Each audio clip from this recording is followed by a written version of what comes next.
So in this week's Lettering Back to Basics vacay, we are going to cover Neuland Hand, which I believe many of you already know if you've taken Unlock Your Neuland Markers. And for those who have taken Unlock Your Neuland Markers, if you just want to be a part of an online lettering session, Back to Basics vacay is a really fun one to get involved in.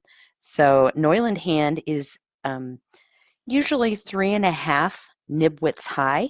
However, when you're using a marker and going fast the way visual practitioners do, I recommend going with 4 nib widths high. Neuland Hand is great for titles.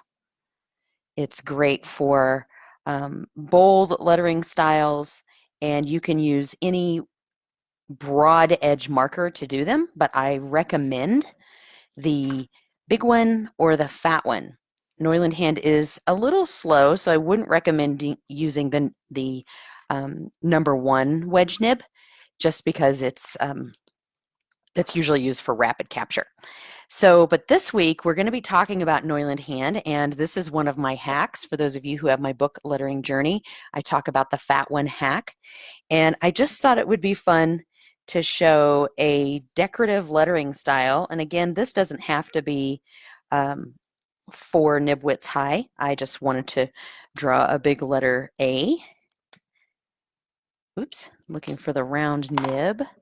I learned this trick from Amy Sparks. She puts a white acrylic circle around the back of her number 1 round nib so that she can decipher them from other markers. I love that. And putting down the pencil marks at first is really just for some kind of a guidance. I find that it makes it much easier to draw.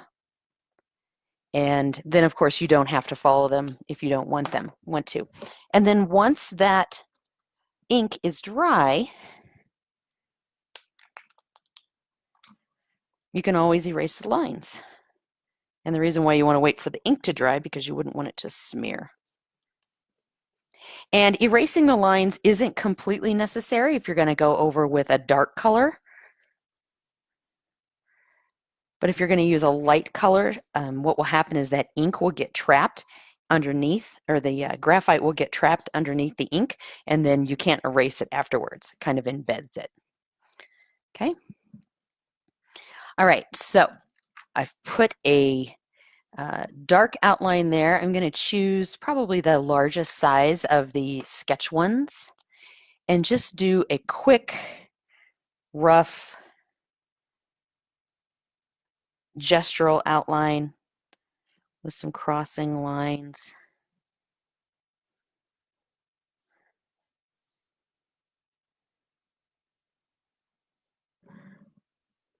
Just for fun.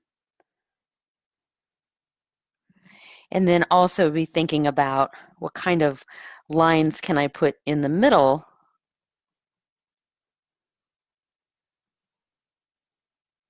just to add a little bit of life to it.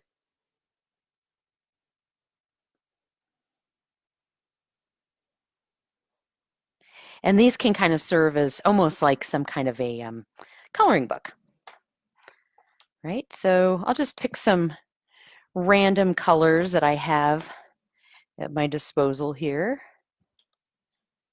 Let's see if these go together. If you've ever heard me talk about color, these are not normally colors I would use or put together, but this might be fun. So I'm going to start with the lightest color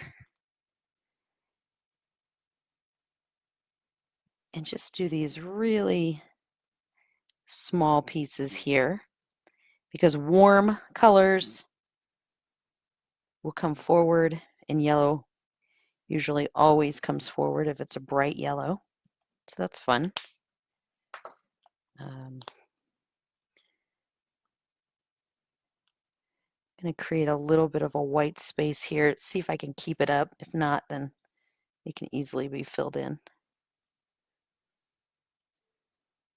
And when working with colors that overlap, you really want to go in the same direction so that they look good, unless you are purposefully making things look squiggly. And so what do I mean by that? So if I were to go like this, and then on the inside, just kind of do a scribble as a fill. I'm still going to get those overlapping lines, especially with light colors like this violet or light blue. But it looks like I did it on purpose, and it looks like there's another level of texture there. And then we'll do a green.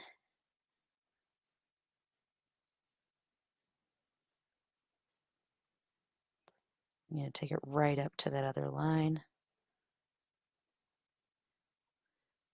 I'm not worried about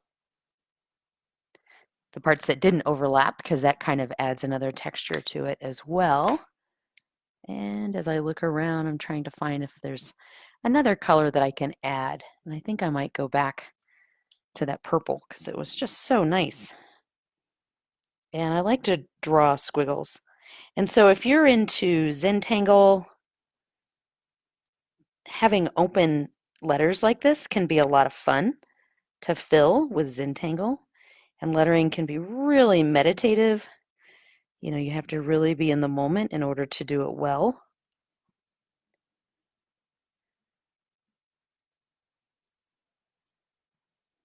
So I hope you'll join me. If you're not already signed up for Back to Basics Vacay, you can find the link in the description.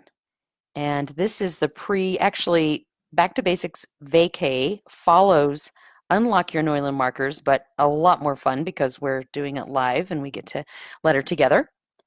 But also, it's the prerequisite for Level Up Your Lettering. So hope you will join me this Tuesday at 10 a.m. Mountain Time, and you can still sign up. And once you sign up, you have access, lifetime access to the videos. And what's cool about Back to Basics Vacay is that I offer a series of live events throughout the year. And so once you invest one time, the learning never ends. You can always come back and participate in another event. I'm just going over some of these other colors that I did because I really like how this sketch one looks as an outline. All right, hope you can follow along and watch this video again and again and create your own decorative alphabet. Happy lettering.